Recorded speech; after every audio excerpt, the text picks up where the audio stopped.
Hey guys, in this tutorial let's build the best Minecraft Bedrock 1.19 iron farm, giving you almost 400 iron ingots within 1 hour. This exact iron farm is designed to be the nearest at the maximum amounts when it comes to the rates. These are the rates you can expect from this iron farm. This farm will in 1 hour give you about 6 stacks of iron ingots, 1 stack of poppies and a half stack of strings. Also, it is very easy and cheap to build in survival mode. These are all the items you will need to build this Minecraft Bedrock iron farm. You can stop the video and make a screenshot if you want to. Also, we are so close to 10,000 subscribers on this YouTube channel. If you want to help and support me, then I would appreciate it very much if you subscribe to the channel right now. Thanks, and let's build this super efficient iron farm. First things first, you can build this farm wherever you want to. That means in every biome that you want to and at every height. You could also build this in a cave or in the air. In this case, I just built it on the surface for simplicity. To start off the process, I want you to pick a nice flat area that is at least 100 blocks away from every other village, iron farm or villager breeder, so everything that has to do with villages. This could theoretically break your iron farm. And then what you want to do is to pick the middle of the area and then dig out a 2x2 hole. This 2x2 hole should be 4 layers deep, so like this. And then you want to place 4 hoppers that all lead towards the same direction, and you want to remember this direction. This is the direction that all the hoppers face to, and this is the direction where we want to place our storage system in later. Now what you want to do is to turn towards the side, then take out some signs and place 2 right there, and do the same thing on the other side, so you have placed 4 signs. Then dig out some blocks so that you can easily exit the hole, because now we want to place some dangerous lava, and of course replace the blocks like this. The lava should be at that height, and next you want to cover the hole using some signs, so place 1, then 1 more on top, and now 3 around.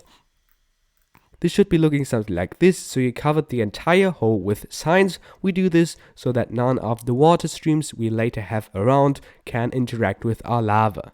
Now what you want to do is to come to the edge of the hole and then count down 1, 2, 3, 4, 5, 9 blocks, and then place 2 blocks at the 10th block. Now do the same thing at all other sides as well, so 1, 2, 3, 9 blocks and 2 blocks at the 10th block. Now you should have 4 markers that look like this, and as the next step you want to connect all of them to a wall that is 2 blocks high. Now you should have a nice square looking something like this, 2 blocks high. Now I want you to take out some water and create an infinite source of water using 2 water buckets. If you have a river or any other water location around, then you can use this as well, because now we will need all the water to create our water streams that will result in all the iron golems flowing towards the middle into their death. And to do this, you want to place 1 row of blocks and then place a second row in front looking like this. You want to replicate this exact thing at the opposite side as well. Then you want to take out your water buckets and place them like this against the wall. Of course, repeat the whole process at the other side, so place all your water right there. You will have to use the infinite source of water to do this.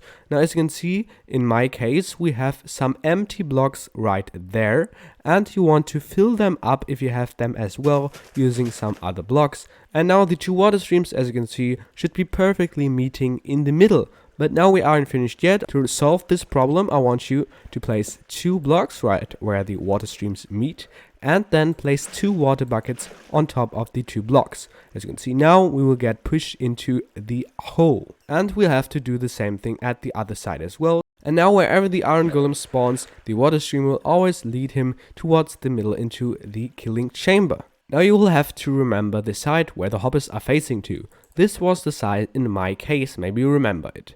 Now I want you to come to this side of the wall, and then you want to dig out some blocks that align with the hole. These are the 2 middle blocks and they align with our middle hole. So I want you to dig out a 2x2 tunnel going 4 blocks down. So the 3rd layer and now the 4th layer.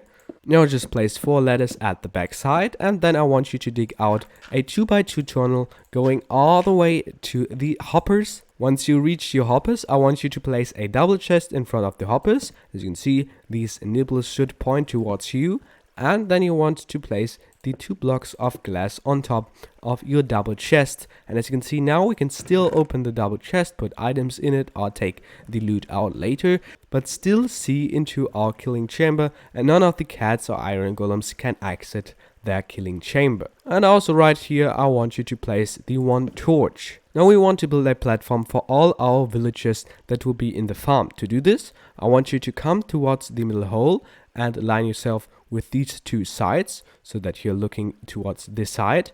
And then I want you to count down 1, 2 blocks and then stack up 3 blocks like this. This small tower should be 1 block away from the edge of the hole. Then destroy these blocks and just place 3 blocks around. As you can see, the sides should align with our middle hole, but there should be 1 block in between. And then I want you to extend this platform by 4 blocks, of course the whole length.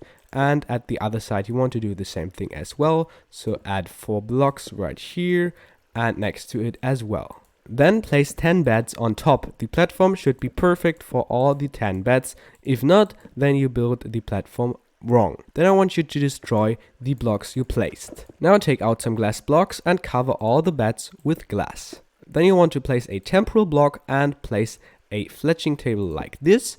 You want to destroy the temporal block and just place some more fletching tables or any other workstation that you want to, but the workstation blocks should be full blocks.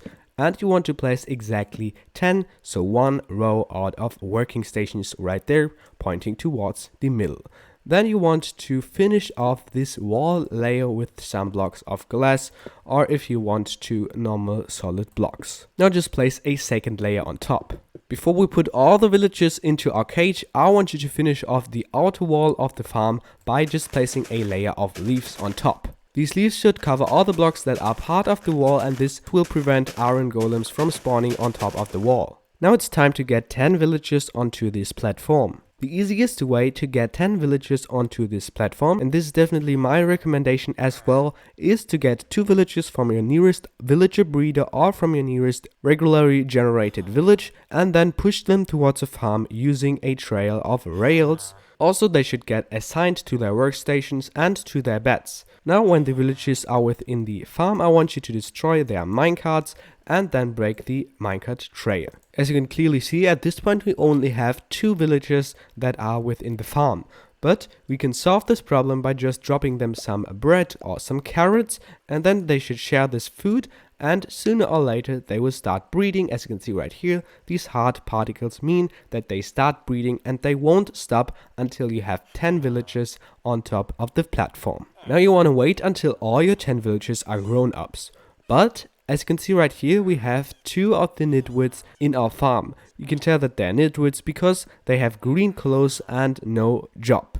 And if you have some of them in your farm, you want to get rid of them, so remove them and replace them with other villagers. Now let's pretend that all of our 10 villagers are grown up. If this is the case for you, then you are finished with the first cell. You want to mirror this exact design towards the opposite side to repeat everything I have shown you in this tutorial, but just on the opposite side. You can go back in my tutorial if you want to do this. By the point that you finished your second cell of villagers, then you will see that iron golems will spawn probably already earlier and will start getting you all the loot. Of course, to get all the loot, just jump into the hole, just go to this storage chest and then take out all the loot that you want to get. For the case that no iron golems are spawning for you, then I would recommend checking all the villagers if they have a job, if they are assigned to one of the beds that are within the farm, and definitely check that you don't have any other villagers in the area of a 100 block radius.